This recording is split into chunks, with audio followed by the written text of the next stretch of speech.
Ladies and gentlemen, welcome to the podcast, the Drafted Up podcast. It's a jam-packed episode. We're going to keep this intro short and sweet. That's Nick. I'm Theo. You're watching the show. You're listening to it. You know where to find it. Apple, Spotify, YouTube, wherever you watch it and wherever you're listening. Subscribe, like if you haven't, all that good stuff. We appreciate the support. Jam-packed episode. Like I said, we got trades to go over. We got plays of the week, and then we got the Week 10 preview. Nick, how are you doing today? We don't have time to ask me how I'm doing. Let's keep going. All right, yeah. We missed the trade deadline. That was on Tuesday. A lot of stuff, a lot of people moving around.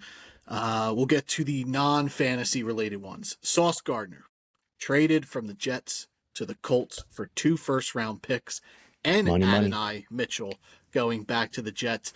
How's that make you feel about Indianapolis going forward? Obviously, defense, big boost up for them. Kind of weird seeing the team with Daniel Jones going all in, but hey, I don't hate the move. Very un-Colts-like, but I dig it.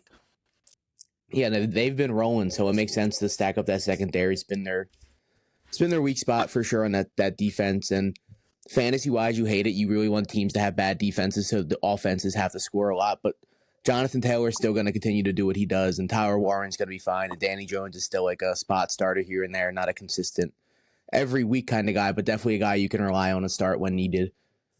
I really like the move personally. The Colts are all in. I like the team a lot. A couple weeks ago, I said everyone was scared to put him as the top team in football.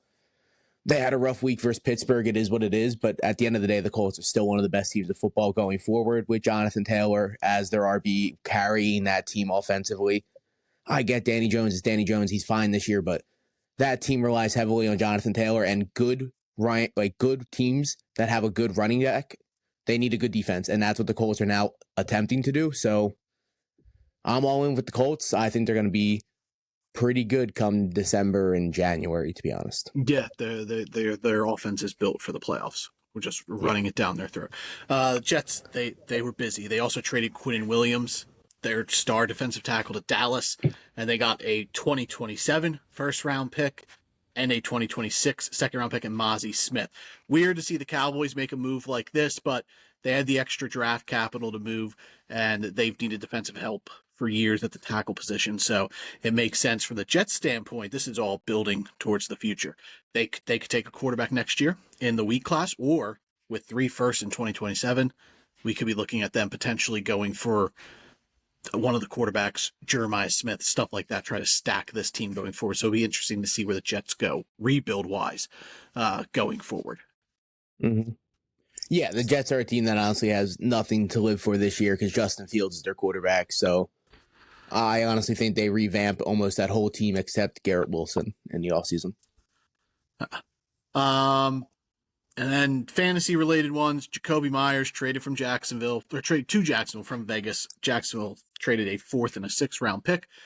Brian Thomas Jr., he's missing this week at least. He's got an ankle injury. He could miss multiple weeks. Travis Hunter went on the IR, so he's going to miss at least 4 weeks. So it made sense for Jacksonville to go out here, get a wide receiver to at least carry them for the time being. I don't expect Myers to be back there long-term. I think this is just a one-year rental as Jacksonville tries to make a push for a playoff spot. I agree to that, but from what I hear, Jacksonville is going to try to re-sign him. So okay, interesting. I honestly think that's smart. I think that gives them a little leeway. Brian Thomas Jr. hasn't been the receiver that they were expecting this year, and Travis Hunter can go both ways. So I think Jacoby Myers gives them more of a consistent option than Parker Washington, who I do like. I do like Parker Washington a lot, but he's a really good number 4 where he's like an average number 3. So I do like the move. I did hear Pittsburgh offered the exact same trade for Jacoby Myers, and Vegas gave him the choice of where he wanted to go. He picked Jacksonville. Interesting. I kind of get that. I think they're I don't know, more of an opportunity pass-wise. I don't think Arthur Smith is going to be passing the more receivers than DK Metcalf. Offensive coach, so it kind of makes sense to kind of move there. For sure. Before we move on to the final picture, how do you feel about Adonai Mitchell going to the Jets? I see him as a buy in Dynasty. I don't think he's going to have a ton of redraft value this year, but it's good for the Jets in the sense that they're taking a shot on this guy, highly drafted, and it's like rolling out Adonai Mitchell with Garrett Wilson, and John Mechie is way better than Alan Lazard, and I love Tyler Johnson, and him too. So It at Mhm. least gives them options to see, like, do they have a future wide receiving crew now? Yeah, I loved Mitchell coming out of college. He was like my third or fourth receiver in the class, and the Jets need receivers. They need bodies in that room, and I think A.D. Mitchell is going to be one of those guys. I don't think he's going to be a great wide receiver for that team, but going forward, I think he has way more upside with the Jets than he does with Yeah. the Colts. Absolutely worth taking a shot on. Minor news: Joe Alt going to miss the rest of the year. The Chargers traded for Trevor Penning from the Saints. They traded to 6. Yeah, it's a high ankle sprain. He's getting surgery on it, so pretty bad as the Chargers. Just their line, just can't stay healthy. And then finally, Rashid Shaheed traded from New Orleans to the Seahawks for a 4th and a 5th. I love this for the Seahawks. Shaheed was great with Kubiak in New Orleans last year. Sam Darnold and the offense has the most air yards in football. They take the most deep shots. That's Shaheed's cup of tea. This gives them a perfect pairing with Jackson Smith and Jigba, as Cooper Kupp hasn't been healthy, hasn't been great, and Torrey Horton's been inconsistent as a rookie. I love this move for Darnold and crew. Like, I'm going to tell you right now, I think the Seahawks are the best team in football. I wouldn't go that far, but I do love this move for that offense.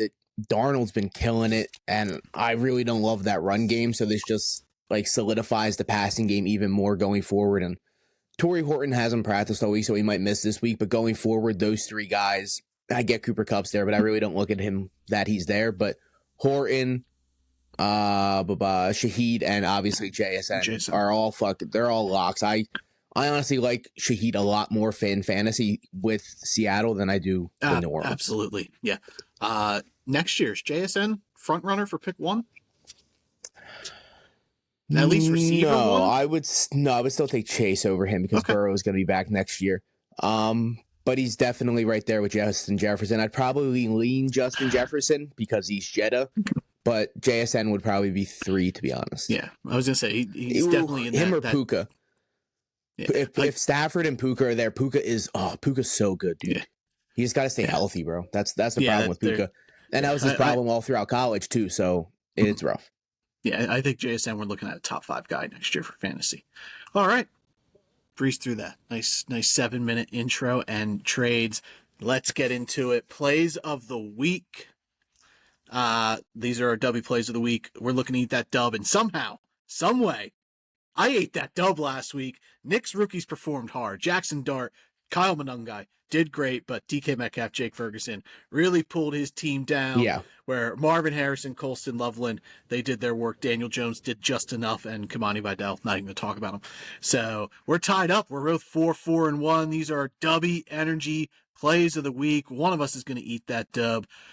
W Energy, good, clean energy. They got a ton of new flavors, collabs, stuff like that. Check them out. Use the code DRAFTED for a 10% discount. W.GG is the website, or you can download the app. Just search W, D-U-B-B-Y, in your app store. Nick, who is your quarterback play of the week this week? Week 10. Week of 10, the National dude, I Football League season. I cannot believe we're already in week 10.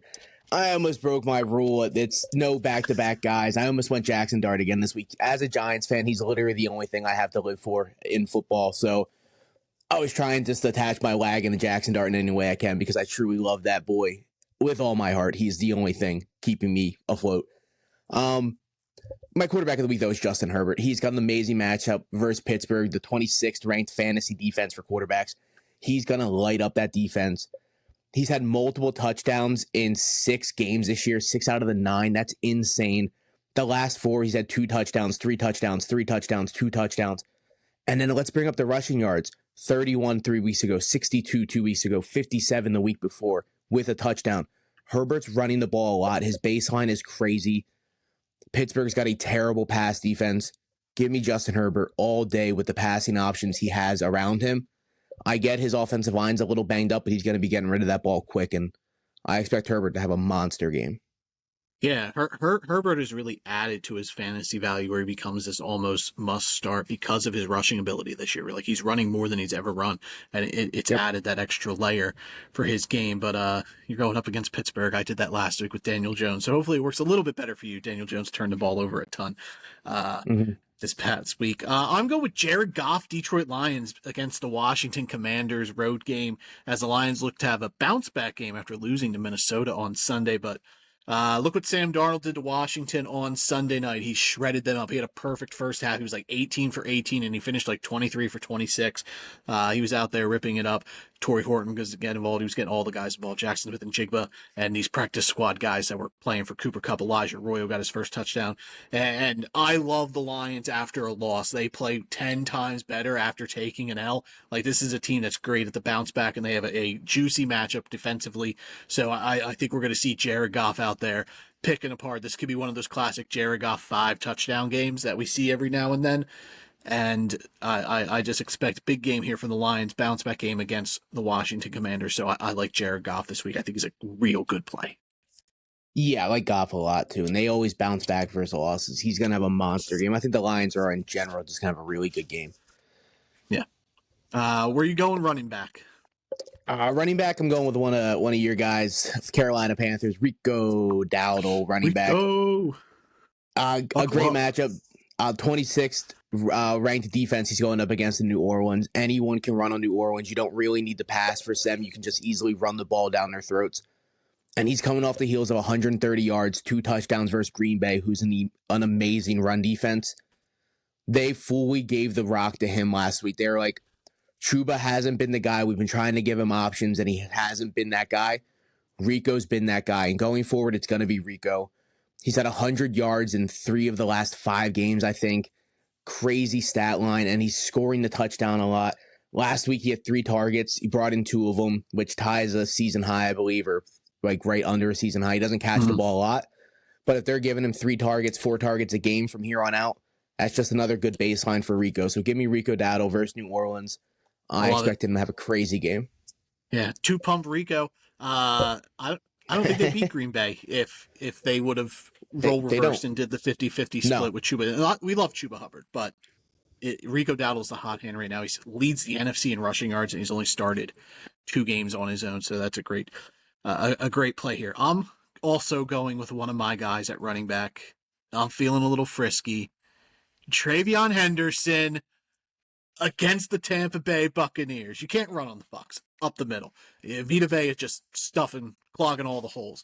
But you could beat the Bucs on the edge in the passing game. No Ramondre Stevenson again. This is the game. Travion Henderson looked good last week, as you know, the majority of the back. Terrell Jennings was involved. He had the goal line touches, but Henderson was efficient with his work. I expect the workload to continue here without Stevenson out there. This is it. This is to prove me, like, hey, you want to show us you're the guy that everyone's been raving about us to get out here and play. Do it against a good defense in Tampa Bay. I'm locking in Travion Henderson this week. It's a little frisky, but I think the workload's going to be there. I think they're going to get him involved in the passing game. It wouldn't surprise me if he also takes one on the outside and we see a big 40, 50-yard run from Henderson.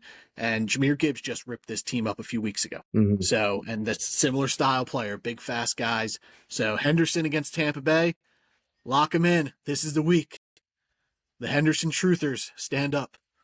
That's back-to-back weeks. We have 2 off-season guys we talked about a lot, being Kyle Monangai and Henderson as starts of the week. And this is when rookie guys like really start to step up in offenses. We're 9-10 weeks into the NFL season. These guys are finally starting to get their gears rolling. The ball is going underneath them. And I also expect Henderson to have a really good fantasy matchup this week. So I love that a lot. Yeah. All right. Where are you going wide receiver? All right, not a great matchup. It's Jalen Waddle versus the Buffalo Bills. I think they're like the 10th ranked pass defense in football, so they're really good versus the pass. But Miami's going to be down, dude. They're going to be down. They're going to be passing the ball a bunch. And who do they have the pass to? Jalen Waddle. He had 9 targets last week. Yeah. Brought in 6 of them for 82. The week before that, he brought in 5 for 99. Jalen Waddle's the number 1 receiver on this team. He's an amazing athlete. He is that guy. Tua hasn't looked terrible. I get the Dolphins haven't looked great, but they're still playing decently hard football. And they look like they're competitive, even though if they're not in games. I don't expect this game to be particularly close. So if it's not close, they're going to be passing a bunch. I just think Jalen Waddle has a chance to have 9, 10 targets in this game. Ton of volume. Exactly. And let's say he brings in 7 of them. There's a good chance that's 100 yards and maybe even a touchdown. So I think Jalen Waddle's in line for a very productive week just based off volume. Not a great matchup, but volume-wise, I love it. So give me Jalen Waddle versus the Buffalo Bills this week. No, I dig that, and like you said, there's no one there to pass to besides Waddle and frickin' Devon Achan, and high over under. It's in the 50s, so Yeah. ton of scoring expected. I'm going with a guy who got a goose last week. Here's a guy. Yeah. What if I tell you that the Chicago Bears beat the Cincinnati Bengals 47-42 in an electric game, I and already know where you're going with it. was a top 5 quarterback. We weren't wrong about Caleb Williams the 2 weeks before as our play of the week. We were just early. Never wrong, just early. Yep. So Caleb Williams, top 5 quarterback. Kyle Monunga, your start of the week. Great play at running back. You'd be there juicing up. Roma Dunze got it done. He didn't. He got 0 points. It was Colston Loveland. It was DJ Moore. It was Zacchaeus.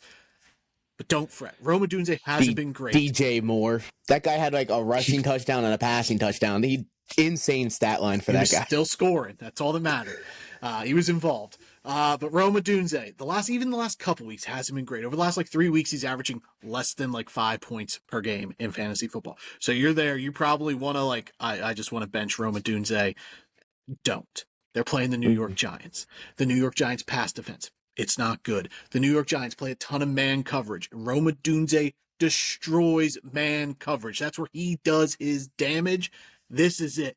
This is the bounce back week for Roma Dunze. Juicy matchup against your New York Football Giants. I'm not moving on. He's still the wide receiver one of this team, despite the fact he hasn't been producing like it the last few weeks. Keep riding with him. Keep going. Lock Roma Dunze into your lineup. It's a great matchup. Do not move on just yet. Hell yeah. No, Rome's a dog, dude. I loved him so much coming out, and he is so good. And this year, Rome has been a number one receiver. Going forward, Rome, Marv, Neighbors, when he comes back next year, all three of those guys are absolute dogs, dude. So, yeah. Follow the metrics, not the stats. I don't like getting analytical because we claim to be the people's podcast, and we don't dive into analytics too much, but analytically, Roma Dunze is outperforming what his numbers are right now. His analytics are number one wide receiver analytics. Yeah. Stats so good, just haven't been there the last few weeks. Round it out. Who's your tight end? Round it out. A guy that's been getting mondo targets since he's taken over the role, dude. 8 targets, 9 targets, 5 targets, 5 targets, and he's bringing in almost 100% of his targets. It's Orlando Gadsden Jr., rookie tight end for the Chargers. I'm piggybacking here with the matchups. 28th ranked defense versus tight ends. Pittsburgh cannot stop a tight end if their life depended on it.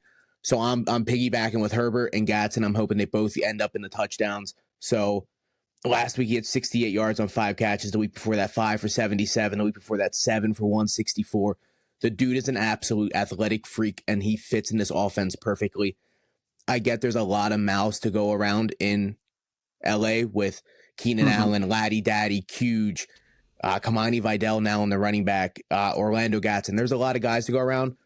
But like I said, Pittsburgh cannot stop a tight end, so I expect Gadsden to at least see 8 targets in this game. Hopefully he brings in 5 or 6 of them for 60, 70 yards.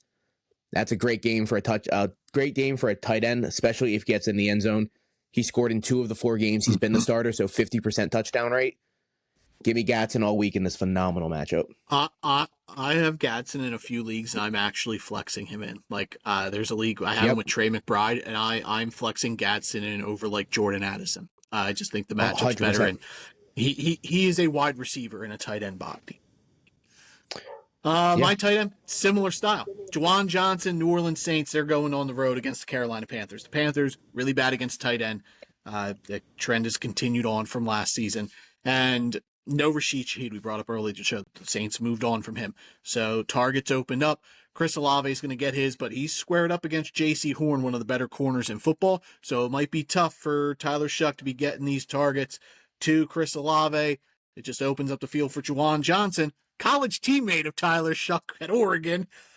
He caught Shuck's first career touchdown pass. I expect to continue. That Johnson is the 1A, 1B situation with Olave, maybe at worst the second option in the passing game. Alvin Kamara has been inefficient. He can't be relied on anywhere, running, catching. So this is really Chris Olave, Juwan Johnson's offense. So Juwan Johnson continues to cook. He's been on 3 good games in a row after we kind of wrote him off, but he was banged up. He's healthy again, and this is his time. We're starting to enter the Juwan Johnson time to shine territory. So against Carolina, great matchup. So keep rolling with Juwan Johnson. Yeah, no, I love that with Rashid Shaheed getting traded. So it opens up a lot of new targets in that offense. But I did hear Juwan Johnson and Chris Olave try to sneak out New Orleans with Shaheed to dip out to Seattle. They're tired of that bullshit going on down there in New Orleans, dude. That is a rough offense, dude. Tyler Shuck didn't look as bad as people said he looked, but he didn't look good, brother. I can tell you that. Yeah, well, we'll see how he looks as he continues to get his bearings going forward here. That's our plays of the week for Week 10. W Energy. One of us is going to get that dub and pull away as we're both 4-4-1 this year. So one of us looking to hopefully break 500, or maybe we tie again. Who knows? W Energy, be better. Good, clean energy, ton of flavors, collabs. They have non-caffeine stuff. W.GG, or download the app on the App Store. That's WDUBY. Use the code Drafted Up for a 10% discount. Anytime you use it, it's good. All right. You ready to jump in? Week 10? Oh, yeah, dude. I could definitely use some of that W energy right now, dude. I'm dragging, but let's get into this Week 10 stuff. Yeah. 4 teams on a bye. 3 of them really good for fantasy. Cincinnati Bengals, Dallas Cowboys, Kansas City Chiefs. They're out this week. And then there's the Tennessee Titans, who they could use. Just take the rest of the year off. They don't even need to play.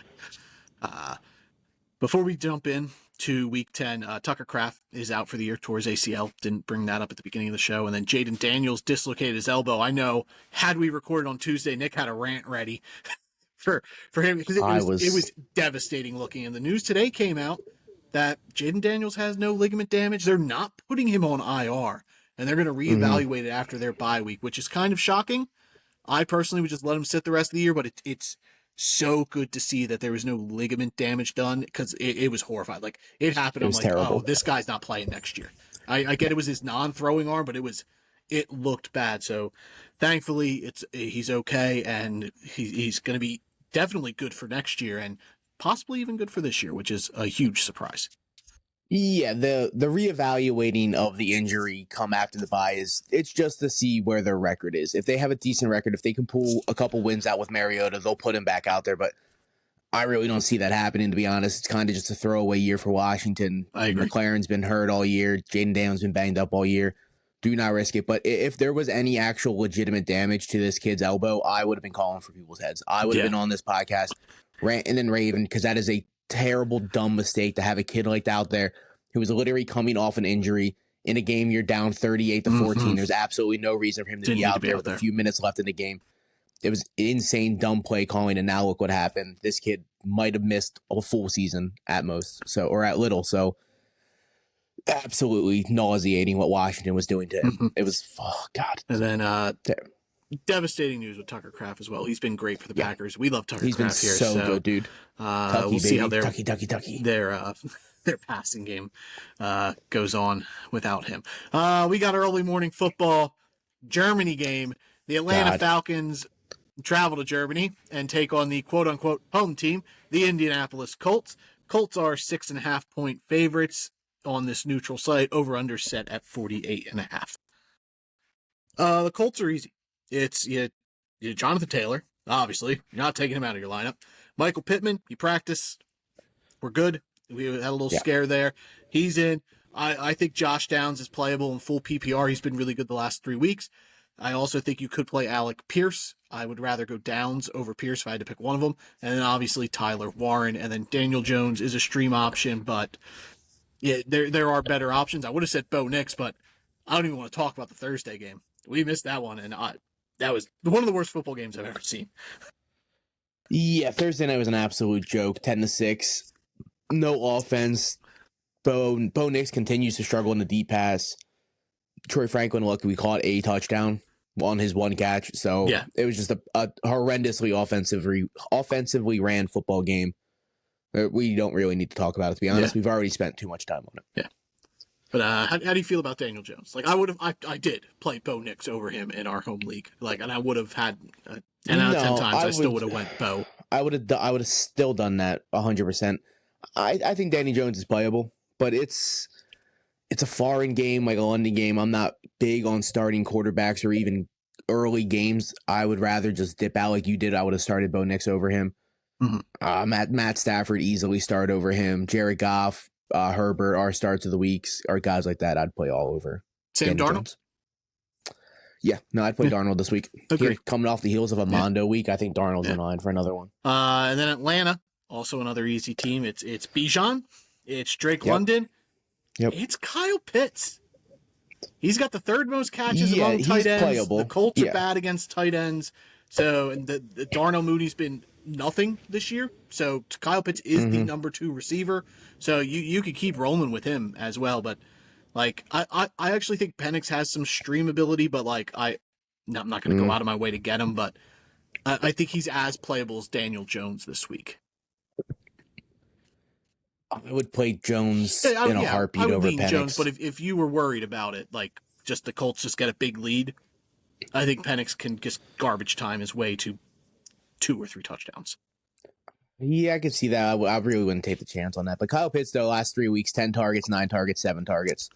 He's seeing the ball a bunch. I'm cool playing him. He's just not getting in the end zone. He's 1 touchdown Classic all Kyle season. Pitts just doesn't score. I get it, dude, but his touchdowns have gone up every single year. I don't think that happens again this year. Yeah, probably not. Anyone else here? Where do you stand on Downs Pierce? Where do you lean? I would, full PPR, I would go Downs. Half PPR, I would go Pierce. Pierce has a way higher ceiling. He saw 13 targets last week, which is insane. Yeah, he's somehow being fantasy relevant without scoring too. Like he just doesn't. He also never scores touchdowns. So, I'm going Indianapolis here. Oh yeah, for sure. Indianapolis, Atlanta's too inconsistent, and I think, like I said, I think Indianapolis is one of the best teams in football. Yeah. All right, 1:00 games. The Buffalo Bills travel to Miami to take on the Dolphins. Divisional matchup. The Bills are 9.5-point road favorites. Over/under set at 50.5. Obviously, Josh Allen's in your lineup. Where do you stand on the receiver? Like you playing Khalil Shakir this week? Yeah, I'm cool with Shakir. He's coming off back-to-back double-digit games in full-point PPR, and he's seeing a good amount of targets since week 4. 5 targets, 9 targets, 5 targets, 7 targets, 8 targets. He's bringing in a good amount of them, and he's scored 3 touchdowns this year. Like he's scoring a little bit more than he has in the past, and he could easily just take one of the Dallas versus bad defense. I'm not starting any other receiver, though, on this team. Because I think it's going to be a Keon Coleman at this point. That's fair enough. He had 112 yards week 1. Since then, he's had 172 in 9 weeks, 8 weeks. They had a bye. Yeah. So, I think you can move on from Keon. Like, I think Keon Coleman, I would play Zacchaeus from the Bears this week over Keon Coleman. That's where we're standing. Yeah, I get it. He's not startable. Like you said, he's not even rosterable. You can start. Bill's tight end, despite the fact that he plays close to only 50% of snaps, he's been their best passing game option, and the Dolphins are so bad against tight ends. You can keep rolling with Dalton Kincaid. Yeah, he was hurt week 7 and came back. He played in 22% of snaps and had a real dud game. Last week he played in 35% of snaps, caught 6 for 6, 6 targets, 6 catches for 101 yards. Great game and a tutty. So strange his usage. But it's going to keep going back up. It's going to be in the mid 40s this week, close to 50%, like he's been playing week 1 through 5. I just don't think he was 100% when he came back 2 weeks ago, but last week he's getting healthier. Yeah. I agree. He would be the only other guy besides Shakir I would play in the passing option. Yep. I'm starting James Cook, obviously. Yes. Then there's the good news. James Cook, we were a little worried he might not be out there. He has an ankle injury, but we got the news today that he's good to go. Had he not been, Ty Johnson, I think, would have been the route to go, at least me. I would be picking him up and playing him had James Cook not been out there, but thankfully we don't have to worry about that. James Cook, good to go. Lock him in your lineup. Miami, also easy. It is Jalen Waddle. It is Devon Achane. And then you wash your hands and just don't even watch the game because you don't want to watch the Dolphins offense because you never know what you're getting from them. Yeah, no, you're not going to want to watch this. You're just going to want to look at the box score at the end and be like, oh, I hope to God Waddle's seen 13 targets and brought in a bunch of them. Because it's not going to be a fun game for Miami, I don't think. Even if their offense gets quote-for-quote rolling, it's still really Achane and Waddle at the end of the day. I don't know how far that bus can go. Yeah. Do monitor Greg Dulcich. Do you have the time? What? Greg Dulcich. Monitor him. 5 targets. He started last week. 5 for 49 against Baltimore. We saw Darren Waller was effective when he was out there. Jonnu Smith, dating back to last year, the Dolphins tight end, does produce. So if Dolchich is out there, he sees another 5 targets again. I think he's a name to monitor going forward until Darren Waller gets back. He could fall into that spot start range. Yeah, he's an athletic tight end. We've seen him in Denver, and he was with the Giants in the offseason. He is a fast, explosive tight end. He does fit this role pretty nicely.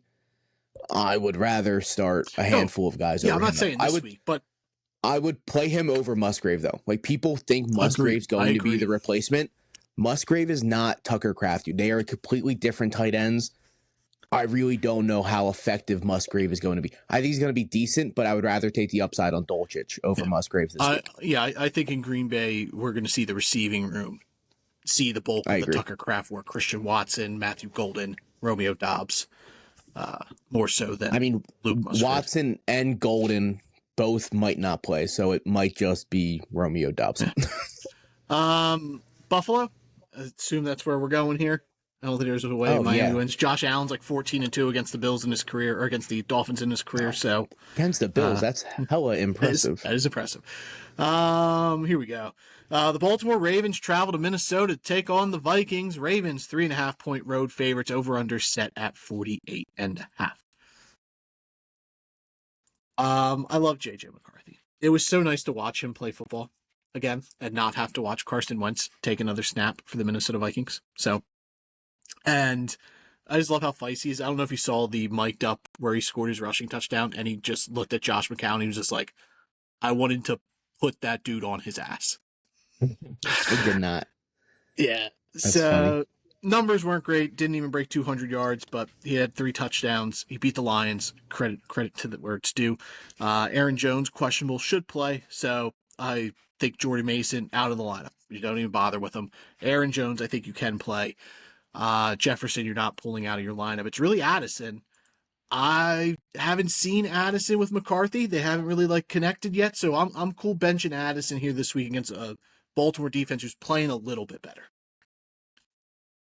What's the chance that McCarthy has 143 passing yards, 2 touchdowns, and 1 interception, and a rushing touchdown? Because that is the exact same stat line he's had week 1 and week 9. Yeah. The dude puts up very consistent stats. That is insane, actually.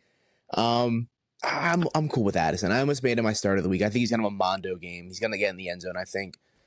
I kind of like the Vikings. I'm not picking them personally. We'll get there in a little bit, but I think McCarthy, I would play him over Penix. I think Aaron Jones is in line for a big PPR week, and I love Justin Jefferson, obviously, and I like Jordan Addison a lot. Okay. So you're a little higher on Addison than I am this week. Yeah. TJ Hawkinson, we're done with him. Nope. He scored a touchdown last week, and he wasn't even a top 15 play at tight end. So let's just never talk about him for the rest of the year. How about that? That's how I feel about the Ravens tight end, Mark Andrews, who had a good game against Miami. Lamar Jackson's back, and that's when Mark Andrews is at his best. I would play Andrews over Hawkinson if I had to pick one of them. I am not crazy about him. I kind of hold him in that. I think he's like a top 15 play. I don't think he's a tight end one, but it could be worse. Minnesota's just average against tight ends. Zay Flowers. He is Zay Flowers. He's doing what he always does, as just good floor and has the occasional spike week, but 9 times out of 10, he gets his projection and you move on from him. How are you feeling? Minnesota's been pretty good against the pass, sans that Philadelphia game. I'm cool with Zay because of Lamar. If Lamar's playing, I'm starting Zay Flowers. That's my motto. I'm not a huge Zay Flowers guy. I've never been high on him, but I liked him a lot this year. This was probably the highest I've ever been on Zay Flowers going into the season. I think he's a really good wide receiver too, just going forward. And then Bateman, we're not playing him. Isaiah Likely, no. Is he in play, or you just rather go with Andrews here this week at least? No, give me Andrews. Likely had a big play last week, that's what he does. But he was 3 for 60, which is a nice little stat line. But Andrews had 2 touchdowns, and I get it was the only 2 catches he had. He was 2 for 22 and 2 touchdowns, but those are the stat lines that Mark Andrews can give you because of Lamar Jackson. He can easily score 2 touchdowns any given Sunday. Yeah, and then Derrick Henry, Lamar Jackson, obviously in your line. Oh yeah, lock him in. Starting them. Yep. Shout out Kyle Hamilton, not fantasy related, but I think he'd be my defensive player of the year. They're asking him again to just last year when the Ravens defense was bad and Hamilton was playing up, they were like, hey, you got to play back. You got to play back. And it worked. Now he's been playing back all year. They're like, dude, you got to play closer to the line of scrimmage. And since they've been doing that, defense has been playing better. Kyle Hamilton, absolute superstar. And he I think, is the biggest playmaker here. I think he's going to give J.J. McCarthy a tough day on Sunday. So I am going to take Baltimore, but I think it's going to be close. The 3.5 spread, I think Minnesota might cover that.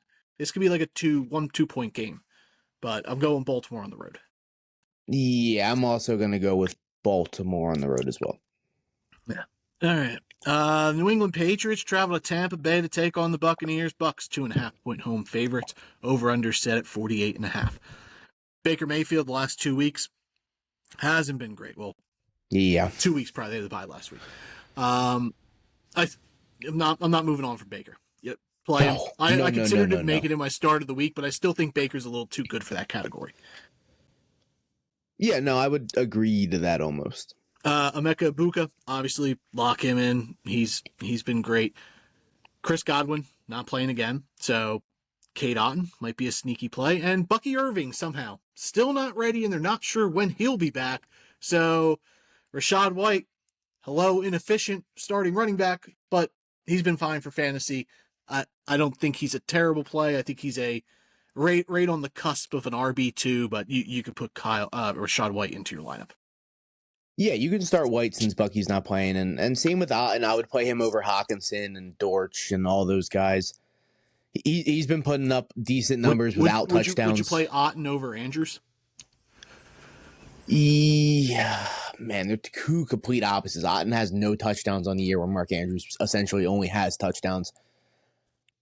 Give me the upside with Cade Otton. I think you could go 5-6 catches for 80 yards, and God forbid he does score. That just adds to that.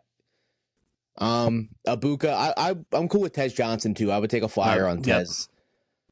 I like him a lot. Last week before the bye, he saw 6 targets, brought in 5 for 40, and then 2 weeks before that, back-to-back touchdowns. I'm cool with Tez Johnson. He kind of looks like Tez Johnson from Oregon. He just knows how to get open. Yeah, Tez Johnson. I think he's going to play this week. To be honest, if he's the closest thing I'm ever going to get to Tank Dell on a football field, I have to love Tez Johnson. So he was literally Tank coming out of college. They're the same kind of receiver. They're both small, way undersized. They get hella separation. They just know how to run routes and get away from guys.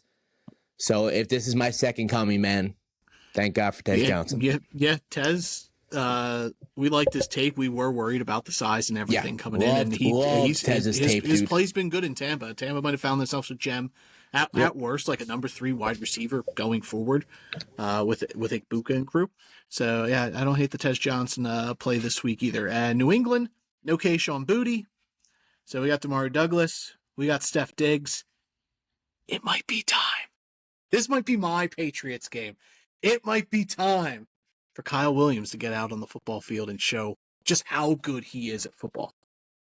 So last week he was on the field for 46% of snaps. It was the highest percent of snaps he's been on the field. He only saw 1 target, hasn't brought in a catch except for week 3 and 1. 2 catches on the season, but this could be the opportunity. I don't know if it's going to be. To be honest, I think Diggs would be the only guy I'm really looking to start out of this receiver. Yeah. If I'm playing one of them, I'm playing Diggs. I think Kyle Williams is a monitor, stash in Dynasty.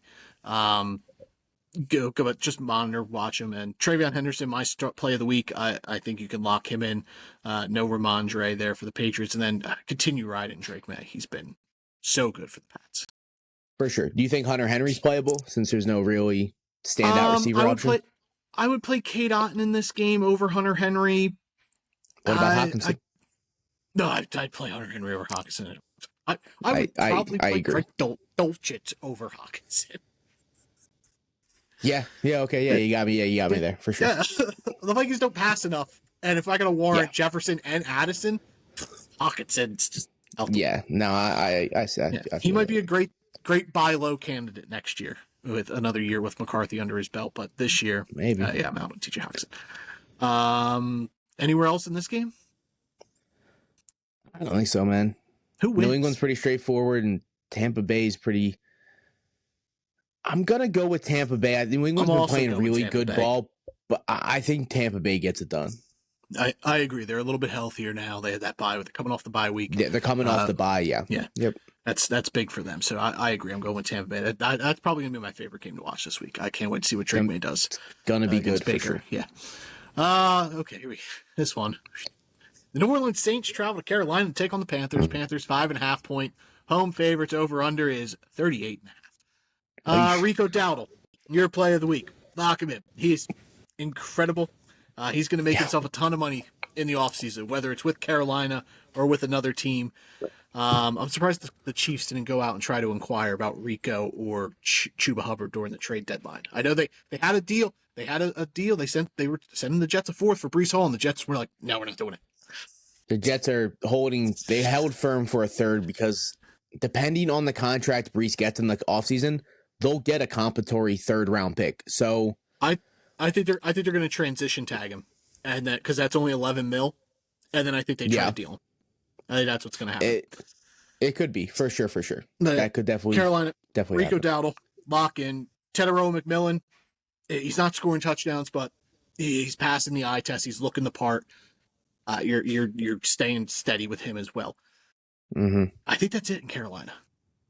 I love Jalen Coker, but he's just a keep watching type situation for me. Yeah, no, I totally agree. There's not many guys I even want to play, to be honest, in this game. Rico, New Ted. Orleans, I don't want to play the running back. I don't want to play Alvin Kamara. I don't. I know the matchup's good, but Alvin Kamara has not been good. He was 6 for 14 last week. He looks washed. The most rushing yards he's had since week 5 is 31 yards, and that was on 10 carries, dude. He's averaging under 2 yards a carry the last 5 weeks. It's been really, really bad, dude. I would play both Seattle guys over. Which is Alvin like Kamara. A shame, because if you tell me Kamara's like matchups going forward a couple years ago, it's literally Carolina, Atlanta, Miami, Tampa Bay, Carolina, New York, Tennessee. These are all green matchups. This dude would have been on a historical fantasy run a couple years ago. He would have been an easy trade for candidate. It's just so sad to see the age and the injuries actually catch up to Kamara, dude, because he's one of the real ones. So give the flowers to Kamara while he's still at it, but it's not going to be going longer. You hate both Seattle guys. Would you play both of them over Alvin Kamara against the Cardinals? Yeah, for sure. What about Kyle Monangai, who DeAndre Swift's probably back this week against the Giants? No, I would play Monangai as well. I think it's a really good matchup. Monangai just proved that he can tote the rock last week.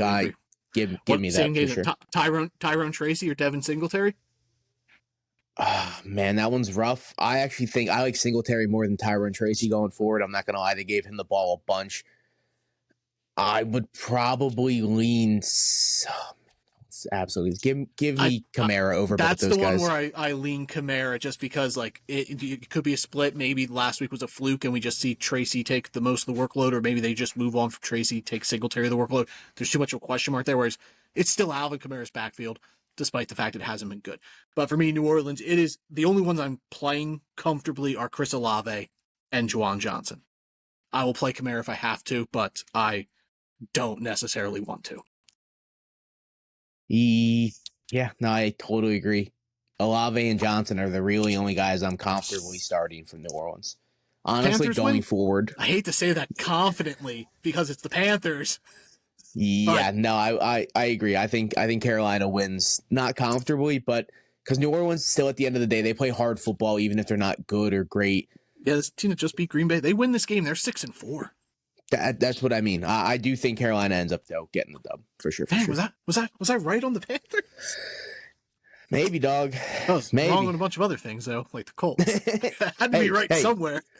We're never wrong. We're just early, so maybe the Colts will absolutely shit the bed after that Pittsburgh loss. Maybe that Colts game with Danny Jones having 5 turnovers against the Steelers. That's what I thought the Colts were going to be all year. Just all year. Bad. Oh, yeah, horrendous. Yeah. But all right, both picking the Panthers. The New York Giants travel to Chicago to take on the Bears. Bears 4.5 point home favorite. Over under set at 47.5. Caleb Williams, he's on pace to be the first Bears quarterback to ever pass for 4,000 yards. So kudos to him. I think he's a good play this week. We said that 2 weeks ago, and the week before that, we had him as our plays of the week, and he didn't do great. And then this past week, he blew up. Again, never wrong, always early. But I think you continue to ride with Caleb, continue to ride with Roma Dunze. I think DJ Moore is a flex player this week. I think you could start Monungai. I think you'd even start DeAndre Swift coming off the concussion. It wouldn't surprise me if they kind of ease him back in and kind of let Monungai still tote the rock based off his performance last week. Kind of ease Swift back into things. But I think Monungai is the better play this week than Swift. And then if monitor Cole Kmet, he had a concussion. I didn't see anything on the practice report for him, but if he's not out there, you lock Colston Loveland into your lineup. I could not agree more. Komet's good to go. So it does give you a little, because when Komet was out there, Colston Loveland was not involved. And once Komet got the concussion, that's when he broke out. So you might have to temper the expectations with Colston Loveland this week. Oh, Nick not says after no. that game. Not after that game-winning touchdown. Colston Loveland have it's his team. There's no way you turn back. You can't be done. You don't got to tell me. I love Colston Loveland. That's my dude. We were very pro Loveland on this podcast, and same with Monungai. He toted the rock 26 times last week. Nice. Swift hasn't had carries over 20 at all. He hasn't done it at all this year. His high on the season is 19. They damn well know that if they want to run the ball, like actually run the ball, it's through Monungai. I honestly think even if Swift is back this week, which he probably will be, I think Monungai outrushes him. I think Monungai has more rushing attempts than Swift going forward pretty much every week. Yeah. Hey, you won't hear me complain. That's our guy again, Kyle Monungai. For sure. Such a deep class at running back, and he kind of just so snuck good, through. Like, dude. So everyone good. hyping up the wrong late round rookie running back. Everybody's been on Bill. We should have been on Monungai the whole time. Hey man, we were early on. Very pro Monungai on this podcast.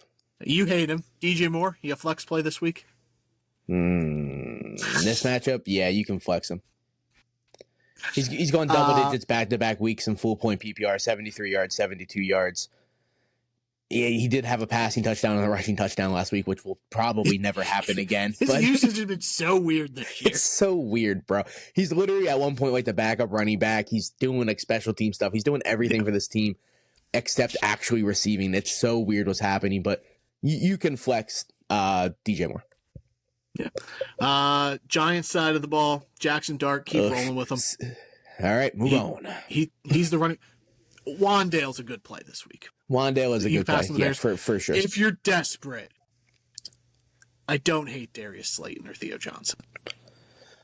Slayton should be on teams. He's seen 5 targets since he's been back. Last week he brought in 5 for 62. So I think Slayton, you could flex him in deeper leagues for sure. If you're a heavy underdog and you just praying for a deep touchdown, you can't do much better than Darius Slayton. That's his shtick.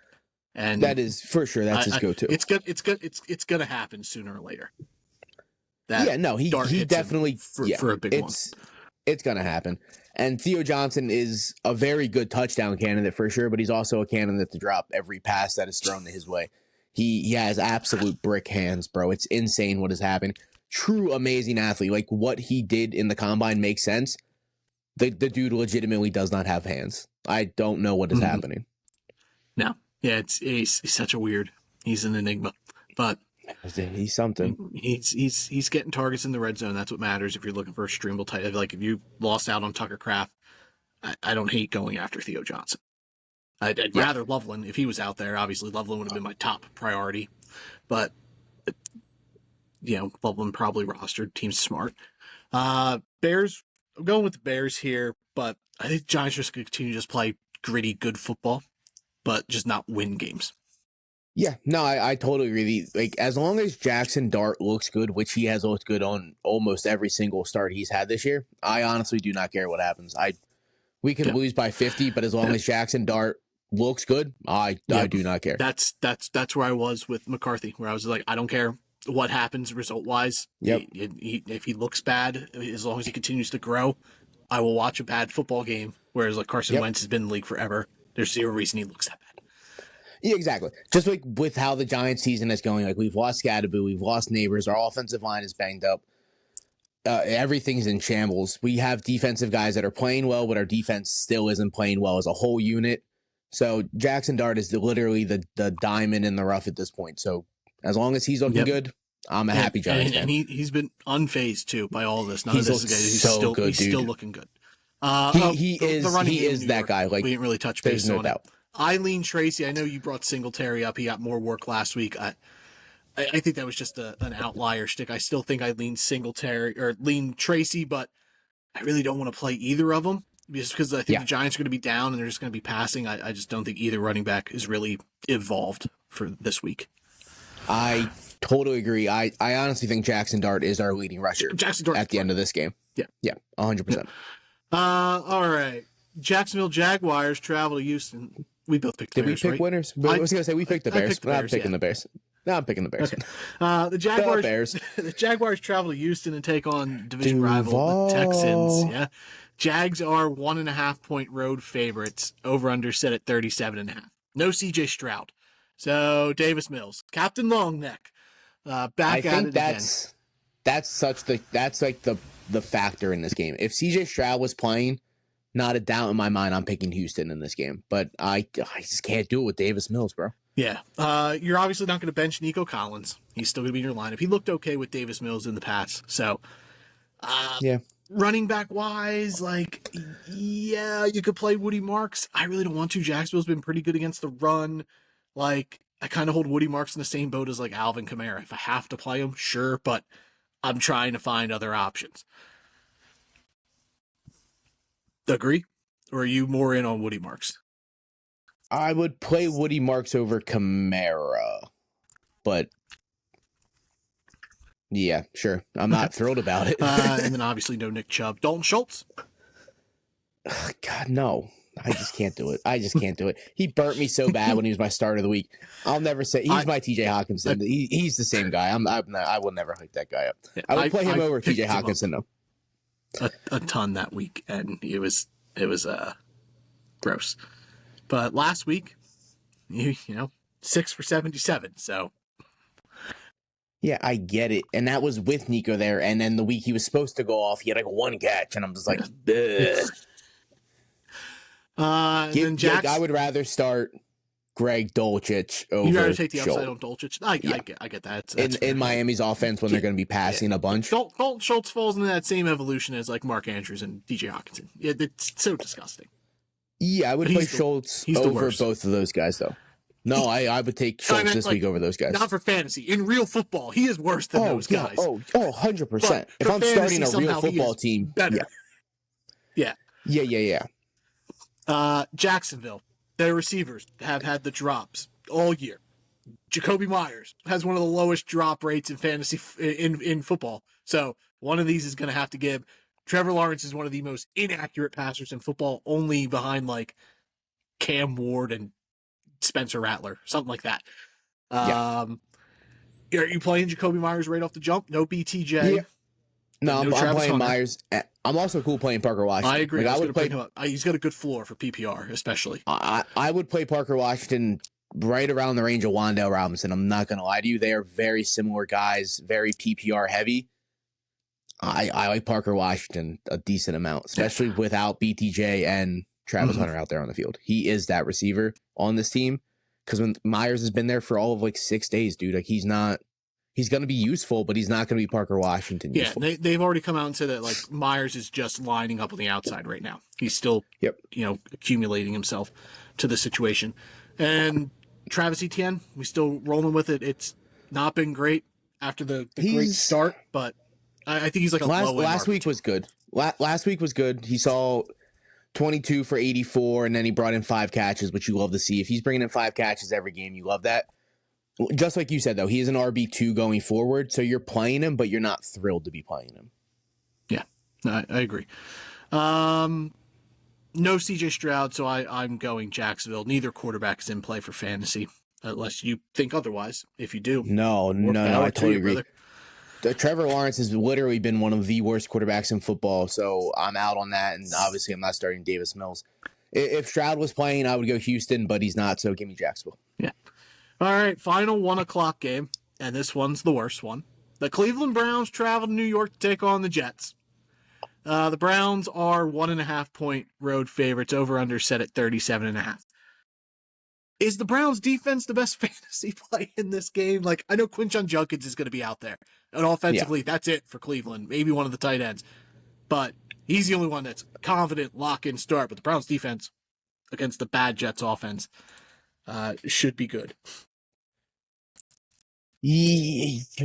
God, dude, this game is absolutely nauseating. Like, on the Brown side, you're starting Judkins and you're starting Njoku because Harold Fanning's hurt. He practiced in full today. So okay, that makes it even worse. Oh my god, yeah, that makes it a little murky because you're like, oh, you could play Njoku this week, no Fannin. Well, now Fanning's back full at practice, so I'm gonna lead Fannin if I got to play one of the tight ends again, just because Dylan Gabriel is not good. I think Shadur's coming soon. I do. Ugh, I don't know about that. I believe Cedric Tillman's expected back, to be honest, this game. I think he's supposed to be off the IR this week.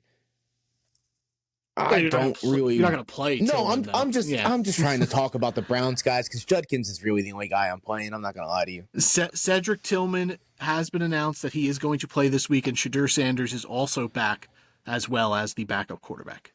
He missed last week. Yeah, so, but still, to me, it's just Judkins, Fannin. I mean, I guess you can start Njoku, but he's the last one I'm going to play. And then, obviously, the Browns defense. On the Jets side, it's Garrett Wilson and Breece Hall. Yeah, those two guys, for sure. Yeah, I assume Wilson's back. I know he was questionable. Garrett Wilson is expected to play. He's been practicing limited, but he's expected to play. I don't care who the Mason Taylor is. Mason Taylor's coming off an 8-target, 5 for 34 and a touchdown before the bye week. It's a rough matchup. Obviously, that was versus Cincinnati, who was one of the worst defenses in football history. It's a rough matchup versus the Browns, but I think you could play Mason Taylor. I'd play him over the Browns tight ends. I'd hold him in the same boat as Fannin, so I think Mason Taylor's more touchdown upside, but I think Fannin can catch his way to a good fantasy finish. So Fanning will have a better reception yards stat line, but yeah, like you said, Mason Taylor can get into the end zone. I'm going Cleveland here. I'm also going Cleveland, 100%. All right. Before we jump into the 4 o'clock and the primetime games, let's shout out another affiliate over at Finley Hats. Finley Hats are built for good times and long times. If your hat is damaged or destroyed, they'll replace or repair it absolutely free. They do weekly drops every Friday, 10 p.m. Pacific, so check those out. They do a ton of cool stuff, really unique stuff. They're now incorporating, asking buyers like, hey, what kind of drops you want to see? This week's drop was mythology, so some cool stuff there. I got a hat on here. It's got a little wrestling on it, and wrestling used to be really cool. So check them out over at Finley Hats. In the description, there's a link you can click and get yourself 15% off your first purchase over at Finley Hats. Free shipping across the U.S., so join the force over at Finley Hats. All right, let's dive into these 4 o'clock games. The Arizona Cardinals travel to Seattle to take on, in my opinion, the best team in the National Football League, the Seattle Seahawks. Seahawks are 6.5-point home favorites. Over under set at 45.5. Arizona made the move. A move that I said they should have made a few weeks ago. Jacoby Brissett is the starting quarterback. Kyler Murray is now on IR. So this to me is soft benching. Yeah. Soft benching has moved on. And in 4 weeks, if Jacoby Myers is playing like shit and he reverts back to the old Jacoby Myers, we'll see Kyler Murray back. But I think Kyler Murray's days are numbered in Arizona. They also came out and said that it might be longer than 4 weeks. It's a 4 to 8 week injury, quote for quote. Exactly. They're giving themselves leeways to not put Murray back in as a Cardinal. We talked about the Jets quarterback situation next year. I honestly do believe it is going to be Kyler Murray. I think they make the jump and try to get Murray in the offseason. Honestly, I don't hate that because he can stopgap you for a year or two. Yep. And then they could draft a quarterback in 2027. That's been my mindset since they've kind of made this switch. I do truly believe that Kyler Murray is a New York Jet come the offseason. He just fits that kind of mindset. I did see people talk about maybe he just makes the switch to baseball, which I think would be absolutely hilarious if he's just like, you know what, this isn't for me. I could have been the first pick in the MLB draft as well, so I'm gonna go play that. That would be it's not gonna happen, but be funny. Had Jaden Daniels' injury been more serious, I think Washington would have been a candidate with Cliff Kingsbury being there, just bridge the gap there. But Arizona, with Jacoby Brissett, they've been much better in the passing game. Jacoby Brissett almost averaging 290 yards a game through the air. So this is great for Marvin Harrison Jr., who had a great game on Monday against Cowboys. He was peppered with targets. This is great for Trey McBride, who's scoring touchdowns with Jacoby Brissett. And that's it for them. I'm not going anywhere. I don't want to mess with the Cardinals running back crew because I don't know if it's Bam Knight. I don't know if it's Amani DiMarcado, but I don't want to play any of them. I think it's DiMarcado if I had to take a chance on one of them. He was 14 for 79 last week, where Bam Knight was only 9 for 27. So give me DiMarcado, but like you said, I'm not taking a chance on one of those guys. Would you play DiMarcado over like Alvin Kamara, Tyrone Tracy, Devin Singletary, these guys that we've kind of just taken over the Tony Pollard line? No, I would play the Giants' backs over Arizona's backs for sure. Yeah. Okay. I agree. Arizona's easy. It's Marv, it's Trey McBride. Yep. And then Seattle, Jackson Smith and Jigba, lock in like every week. He's in Players of the Week. He's so good. I think Darnold's a good stream option this week against the Cardinals. Do you go with Shaheed this week, or do you sit him for 1 week, see how it kind of works out? Because he does have familiarity with Kubiak from New Orleans, but do we think he's acclimated right away? I mean, Torrey Horton might not play, so like the opportunity should be there if he's out there. No, I'm cool taking a chance on Shaheed this week because he's not a guy that needs to run the middle of the field routes. He just needs to get loose on one big play and get open, and I think he has that ability with JSN on the other side. So as long as Sam Darnold can hit him once down the field, Shaheed can make any play out of pretty much any kind of pass. So you only need one deep pass for Shaheed to have a Mondo fantasy game, so I'm cool with Shaheed playing. Would you believe that Sam Darnold through 9 weeks, 10 weeks is averaging more fantasy points per game as a Seahawk than he was as a Viking through the first 10 games? That is pretty crazy. I did not know that. Yeah. Sam Darnold, love it. Good for him. I'm glad he's continuing this success. Do you mess around with either of the Seahawks tight ends? Arroyo got into the end zone last week. Your guy, AJ Barner, had a rushing touchdown. Yeah. AJ Barner's a little banged up, but he is expected to play, so I'm kind of out on both of those guys. But I do love both guys. They're fun to watch. Yeah. Like, I want to be in on this game, hitting this over, but like both teams have sneaky good. Well, Seattle, we know how I feel about their defense. Cardinals defense, a little bit better than people think it is. Like, this wouldn't surprise me if this is a low-scoring, like 17-13 game. But there's also the potential that this is a high-scoring affair, too, as both offenses can cook when all cylinders are rolling. Yeah. If need be, both offenses could score 28 to 30 some points. So it could be a really good game, but I think it's going to be, what's the over-under? 45.5. That's probably about right, to be honest. I think that's going to be pretty close. I do think Arizona covers the 6.5. I don't think they lose by a touchdown. No, give me Seattle by a touchdown. Yeah. Okay. Then Seattle's running backs, Walker, Charbonnet. I know you hate both of them. Here's my mindset. Like, I love Ken Walker, and I don't hate Zach Charbonnet. Ken Walker had his biggest usage last week, but it's you play both guys with no confidence. Yeah, sure. Yeah. No, I agree to the playing both, and I agree to the no confidence thing. I cannot stand either of those guys. Yeah. Who would you rather play this week, Walker or Charbonnet? Oh, Walker. He's more explosive. I agree. Yeah. And I'm hoping the usage from last week, where he saw his highest usage this season, is starting to trend in that direction. So they've talked about it. And this is the first they've actually come to fruition, but Charbonnet's still going to see the goal line work, so he's playable just because he could score 2 touchdowns. Yeah, for sure. You obviously are picking Seattle, and so am I. Detroit, the Lions travel to Washington to take on the Commanders. Lions, 8.5-point road favorites, over under set at 49.5. Player Lions. They say that every week. I think Jared Goff might play of the week. Good play. Jahmyr Gibbs should have a bounce-back game. He had a tough go against Minnesota. They shut him down. He was also bad in pass protection. The Vikings' defense was just bulldozing through him and affecting Jared Goff. So I think we're going to see a little bit more David Montgomery, so you can put him in. Obviously, Amon-Ra, keep him in. Jameson Williams was 4 for 66 and a touchdown. So I think he's the one you put on your bench, because Sam Laporta has been a top 5 play like 3 straight weeks. So yeah, you can't bench Laporta. Yeah, you can't bench Laporta. Do you buy into the report that we see more Isaac Taselaw? Because the offensive coordinator said that, like, hey, we got to get him on the field more. Which makes sense. Like, the kid makes crazy plays when he's out there on the field, and he just hasn't been out there on the field, to be honest.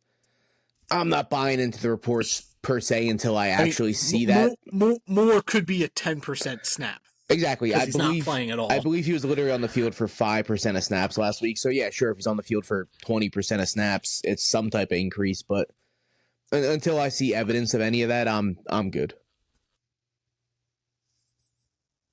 You benching JMO this week? You still rolling with him? 4 for 66 and a touchdown? It's the same story every week with Jameson Williams. You can take the shot if you want to, but you literally might get 0. You might get 20 points. Montgomery, keep going. Lock him in, confidence. Yeah. I think he's more involved this week. Especially after a loss. I mean, even last week he had a touchdown. I get he was only 11 for 40, but he got in the end zone. I like Montgomery going forward. Washington, is there anyone you can play? No, because with Zach Ertz, you can't play him if Mariota plays. Bill has been horrendous. I don't trust Deebo Samuel as a number one. I would go pick up Chris Rodriguez. I'm not playing him, but I would go pick him up. He had 60 yards and a touchdown this past week. Yeah, for sure. He might be the actual running back for that team. On 12 carries, and when they give this guy the ball, he gets a decent amount per carry. Like, they're just not giving him the volume.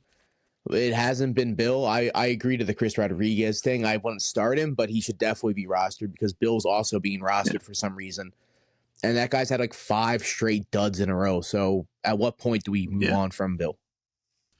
Yeah. So no one in Washington. Luke McCaffrey out for the year. I don't think Jalen Lane's going to do anything.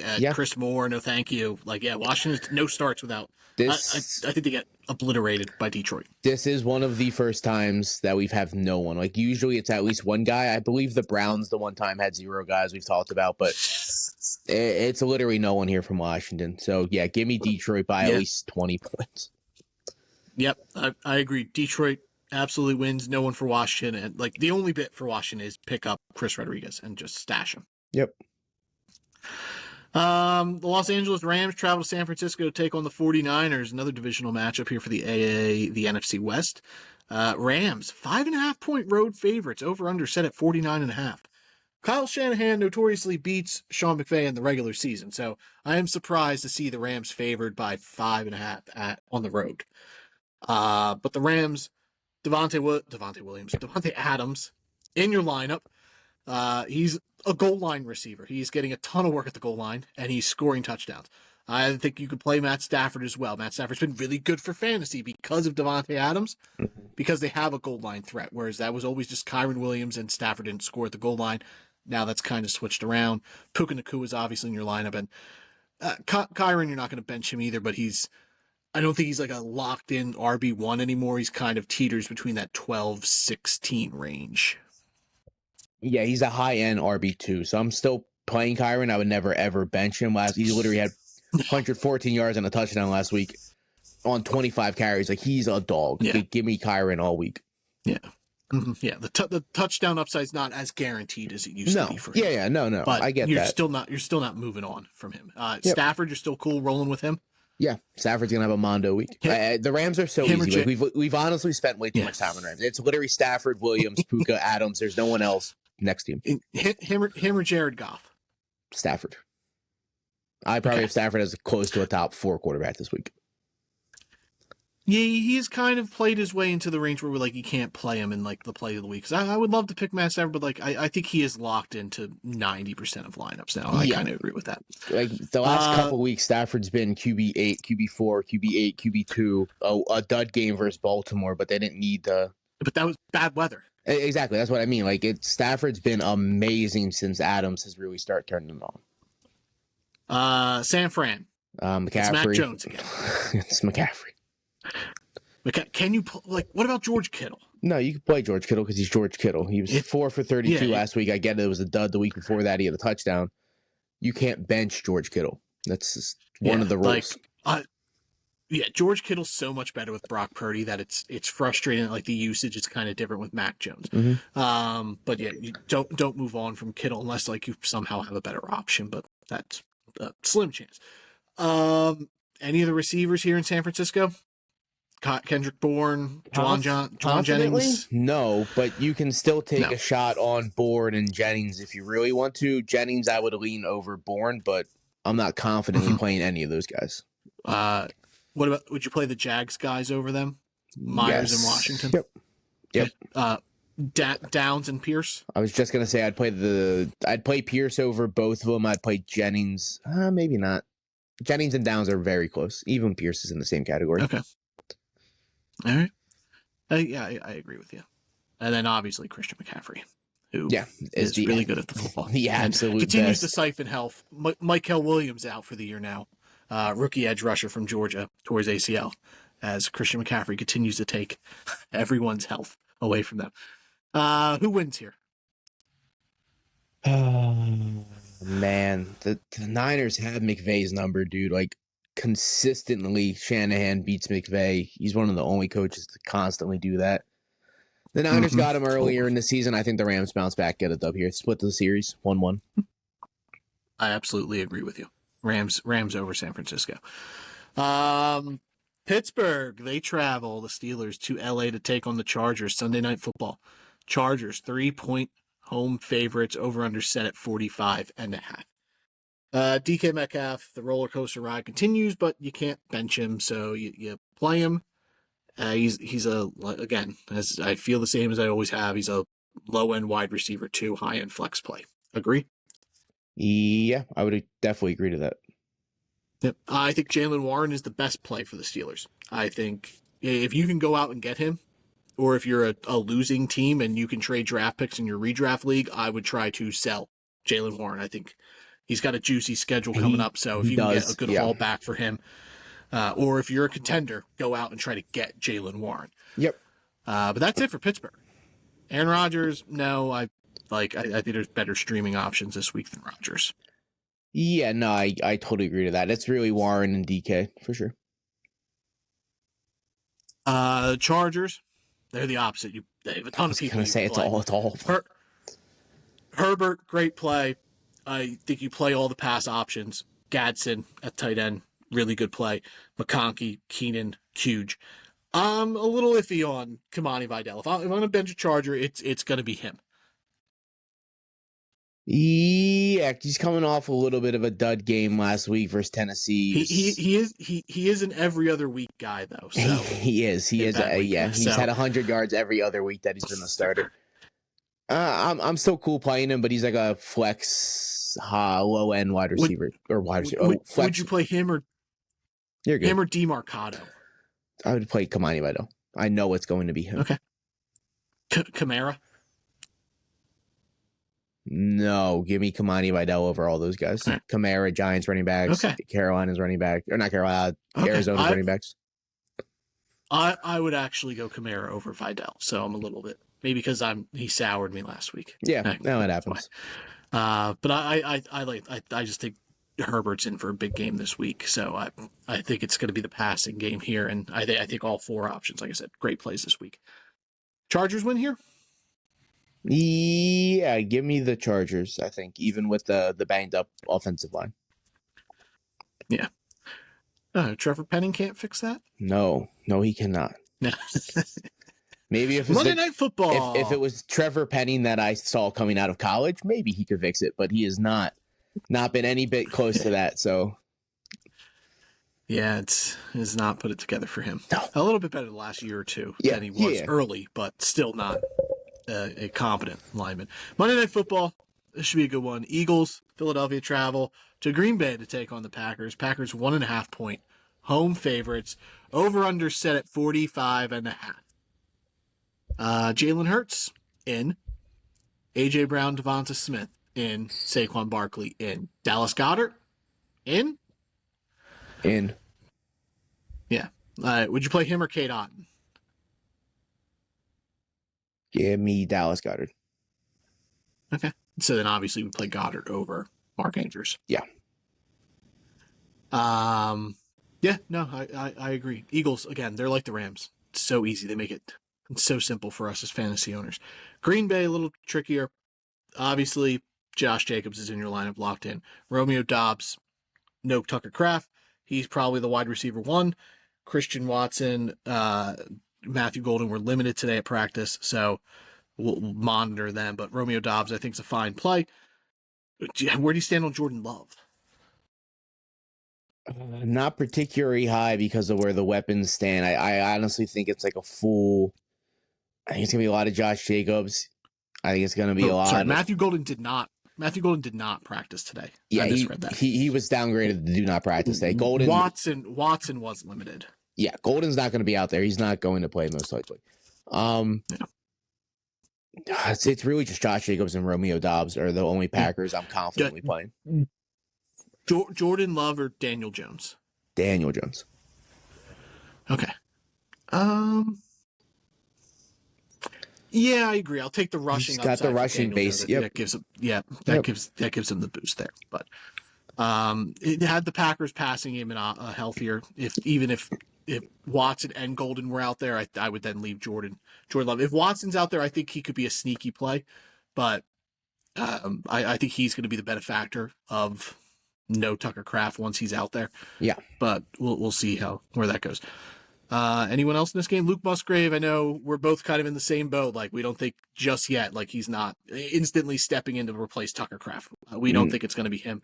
But I do think you watch monitor, maybe it was even worth just like picking up, stashing on your bench just in case he does just slide right into that role, and then he does have fantasy value, but I'm not putting him in right off the jump.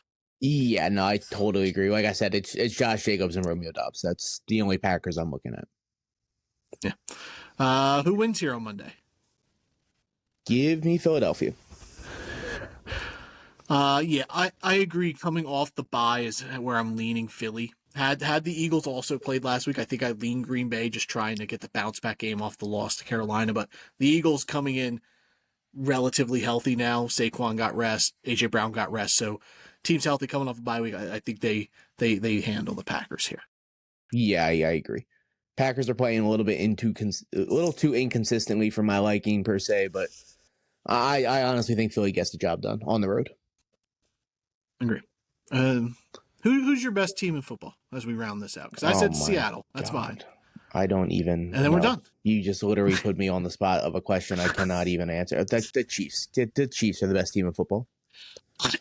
I was going to bring up that the Chiefs would have been the best team in the AFC, and I'm like, I know that's controversial because they're 5-4, but like, they're the Chiefs. I don't hate that. That's not a bad answer. If I had to pick one team to go win the Super Bowl this Sunday, it's the Kansas City Chiefs. Absolutely fair. Yeah. There we go. Drafted Up podcast in the books. Cruise through that one. Week 10, injuries, trades, all that good stuff, plays of the week. All right. If you haven't already, subscribe to the show, like the show on Spotify, whatever that is, or the podcast ones. Do that. Most importantly, the YouTube. Subscribe to the YouTube channel. Throw in the comments who your plays of the week are, your confidence shots, who you're calling out. If you disagree or agree with ours, or if you want to throw some other names out there, we love that. Or, same with the games, pick'ems, all that good stuff. If you agree or disagree with our picks. That's Nick. I'm Theo. This is the Drafted Up podcast. We appreciate you guys. We will see you on Tuesday. Oh, week 11. That's when we'll see people. Crazy, dude. I cannot believe it. Adios. Good luck, everyone. Yeah. Bye. Get those dubs.